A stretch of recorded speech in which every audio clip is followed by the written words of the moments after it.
안녕하세요. 베아트리츠입니다. 다시 수면 위로 떠오른 코로나에 이어 어제는 태풍 바비까지 긴장을 놓칠 수 없는 일상들이 이어지고 있는데요. 오늘은 이런 사회적 문제 때문만이 아닌 개인적인 문제로 하루 잠깐도 긴장을 놓치지 않고 살아야만 하는 시각장애인 신순규님의 저서를 준비했습니다.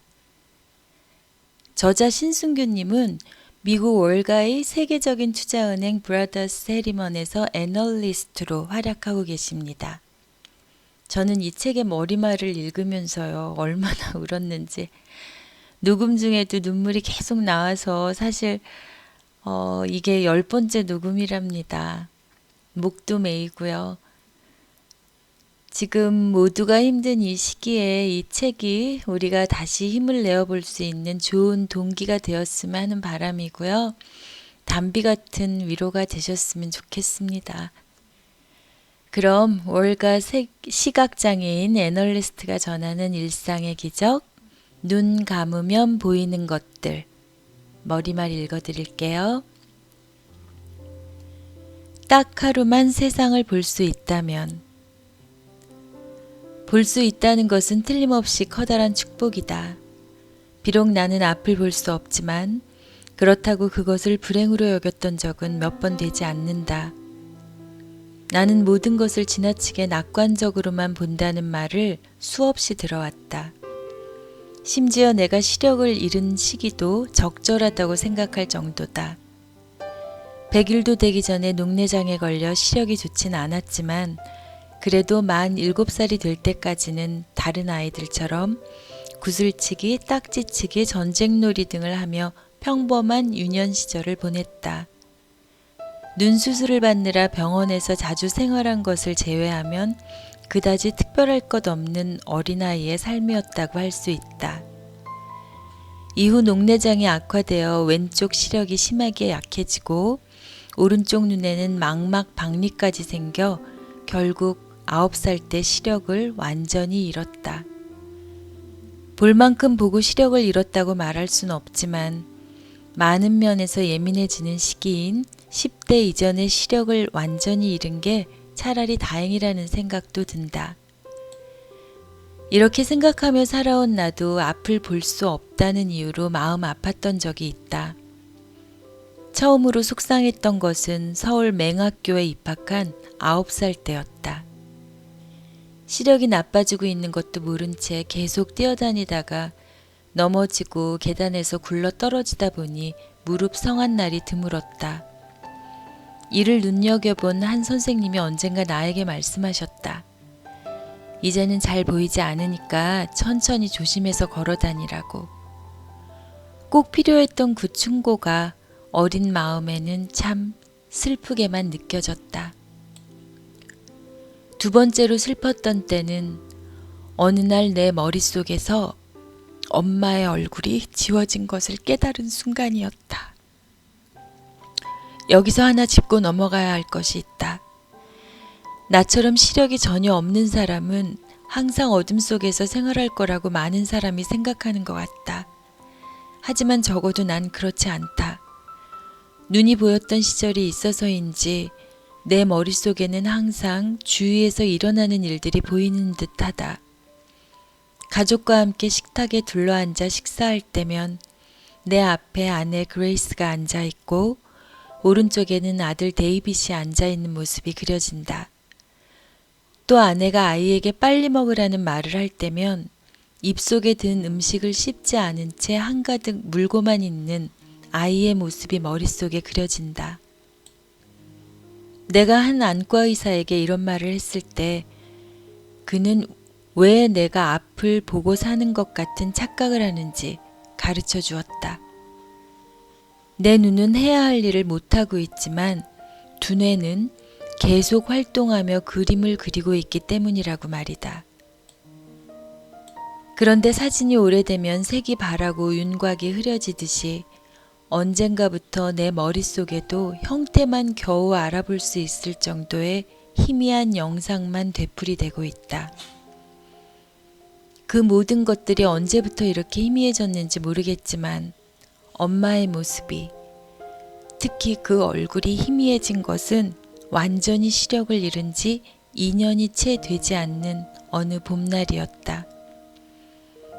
22번이 넘는 수술을 받으면서도 안대를 거들 때면 항상 처음으로 보였던 엄마의 얼굴을 2달 동안 부산 병원 환자실에서 나란히 놓아붙인 의자 몇 개를 침대 삼아 생활하면서 내 곁을 떠나지 않았던 엄마의 그 얼굴을 더는 그릴 수 없음을 알게 되었을 때 내가 받은 충격은 결코 작지 않았다. 세 번째로 내가 볼 수 없다는 사실에 슬펐던 것은 아내의 솔직한 한마디 때문이었다. 언젠가 아내는 내게 이런 말을 했다.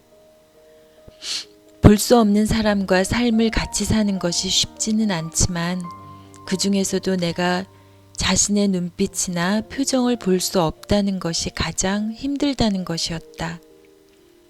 사랑하는 사람들 사이에는 말이 필요 없는 이해라는 것이 있다는데 그런 것이 우리에게는 불가능할지도 모른다는 생각이 들어 무척 미안하면서도 슬펐다. 마지막으로 볼 수 없다는 사실이 말할 수 없이 슬펐던 적은 결혼 생활 9년 만에 태어난 데이빗을 안고 흔들의자에 앉아 재우고 있을 때였다. 갑자기 이 아이를 보고 싶다는 생각이 머릿속을 스쳐갔다. 아이의 머리가 내 왼쪽 어깨와 얼굴 사이에 있었는데 그때 비로소 아이의 자는 모습을 볼 수 없다는 사실이 아주 크게 내 마음에 와 닿았다. 순간 가슴속에서 뭉클 올라오는 무언가를 느꼈다. 아내의 얼굴을 봐야겠다는 생각은 들지 않는데 안고 있는 이 아이의 얼굴을 그렇게 보고 싶다니. 아이의 땀인지 나의 눈물인지 어느덧 내 왼쪽 눈가에 맺혀오는 물기를 의식하면서 나는 시각장애인으로 살아온 30여 년 만에 처음으로 이런 생각을 했다. 잠시라도 눈을 뜨고 세상을 볼 수 있다면 얼마나 좋을까. 듣지도 보지도 못했던 헬렌 켈러는 그녀에게 볼 수 있는 날이 사흘만 주어지면 어떨까 하는 상상을 하면서 수필을 썼다고 한다. 보면서도 중요한 것을 보지 못하는 사람들에 대한 안타까움을 표현한 이 수필을 읽었을 때 나는 이런 엉뚱한 생각을 했다. 사흘은 너무 길지 않은가. 내가 정말 보고 싶은 것은 하루면 충분할 것 같다는 생각이 들었다. 만일 나에게 시력이 주어지는 24시간을 내 뜻대로 계획할 수만 있다면 이렇게 하루를 보내고 싶다. 어느 초여름날 아침 해 뜰 때부터 그 다음 날 해 뜨기 전까지 딱 하루만 세상을 볼 수 있다면 난 그날만은 일찍 출근하지 않을 것 같다. 뉴욕 근교 뉴저지의 한 동네에 자리 잡고 있는 자그마한 내 집 뒷마당에 서서 떠오르는 해와 39년 만에 돌아올 나의 시력을 기다리며 하루를 시작할 것이다. 해가 과연 어떻게 뜨는지 지켜볼 것이다.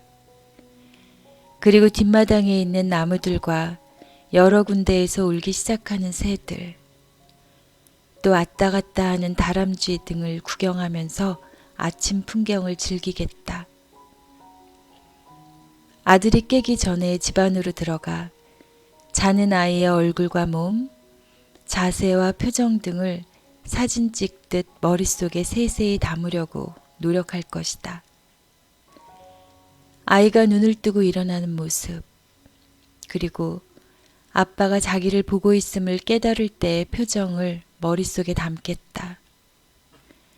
아이의 눈망울을 자세히 살펴보면서 정말 어른들의 그것보다 맑은지 관찰하겠다. 또 2014년에 새로운 가족이 된 여자아이의 잠든 모습을 보면서 왜 사람들이 이 아이와 내가 많이 닮았다고들 하는지 살펴볼 것이다. 그리고 아이들을 학교까지 데려다주고 집으로 돌아오면서 우리 동네를 실컷 구경할 것이다. 아내와 함께 오붓하게 아침 식사를 하면서 19년간 함께 살아온 이 여인의 모습을 살펴볼 것이다. 그녀의 모습을 고해상도 사진을 찍듯이 자세히 들여다보고 머릿속에 넣어 놓아야 얼마 동안이라도 기억할 수 있을 테니까. 또 식사 후 집안에 있는 모든 사진첩을 모아놓고 가족들과 친구들의 옛 모습을 보면서 아내와 대화를 할 것이다. 그리고 결혼식 비디오를 보면서 그때의 우리 모습과 친척들의 얼굴을 확인하고 싶다. 아내와 함께 점심 식사를 하고 나서 나는 뉴욕발 기차를 탈 것이다. 물론 항상 가지고 다니던 흰 지팡이는 집에 놓고 갈 것이다. 기차 안에서 창밖을 내다보며 내가 사는 뉴저지 북부와 뉴욕을 구경할 것이다. 정말 뉴저지가 가든 스테이트로 불릴 만큼 푸르른 곳인지 내 두 눈으로 확인하고 싶다. 그리고 내가 17년 넘게 다니고 있는 회사로 향할 것이다. 나와 같이 일하는 사람들을 살펴보면서 내가 상상했던 것과 현실이 얼마나 다른지 비교할 것이다. 예를 들어 사람의 피부색이 얼마나 희고 검을 수 있는지, 정말 사람의 머리가 빨갈 수 있는지 확인할 것이다. 또 컴퓨터 앞에 앉아 일도 해볼 것이다. 흑백 텔레비전의 기억만 남아있는 내게 인터넷에 연결된 총 천연색의 컴퓨터 스크린은 어떤 자극으로 다가올까? 처음에는 여러 인터넷 사이트를 찾아가 볼 것이고 거기에는 틀림없이 한국 텔레비전 방송을 보여주는 페이지도 포함될 것이다. 처음에는 말과 점자로 스크린의 내용을 읽어주는 스크린 리더를 사용해야겠지. 글을 알지 못하니까. 회사에서 나오는 길에 바로 앞에 있는 9.11 테러 현장에 가볼 것이다. 비행기 2대가 세계 무역센터를 무너뜨린 그날, 나도 가까운 빌딩에서 그 큰 일을 경험한 사람 중 하나였다. 업무적으로 알고 지내던 사람들이 죽고 피난민처럼 걸어서 월가 지역을 벗어났던 그날의 일을 기억하고 싶지는 않지만 그때 회생된 사람들을 추모하면서 그 역사적인 사건의 현장을 묵묵히 지켜볼 것이다. 그 다음에는 계획한 대로 나를 낳고 키워주신 한국의 부모님, 15살 때부터 돌봐주신 미국인 데드, 그리고 장인 장모님과 아내, 아이들과 함께 근사한 식당에서 저녁 식사를 하고 관광객처럼 엠파이어 스테이트 빌딩에 올라가 야경을 감상할 것이다. 또 42번가 타임스퀘어에서 얼마 동안 사람 구경을 하고 서클라인 유람선을 타고 맨해튼 섬 주변을 돌며 즐거운 한때를 보내는 가족들의 모습과 표정을 관찰할 것이다. 그리고 집으로 돌아와 몇 시간 잠을 잔 후 해가 뜨기 전에 교회로 가서 볼 수 없을 때나 볼 수 있을 때나 항상 함께 해주시는 하느님께 감사 기도를 드릴 것이다.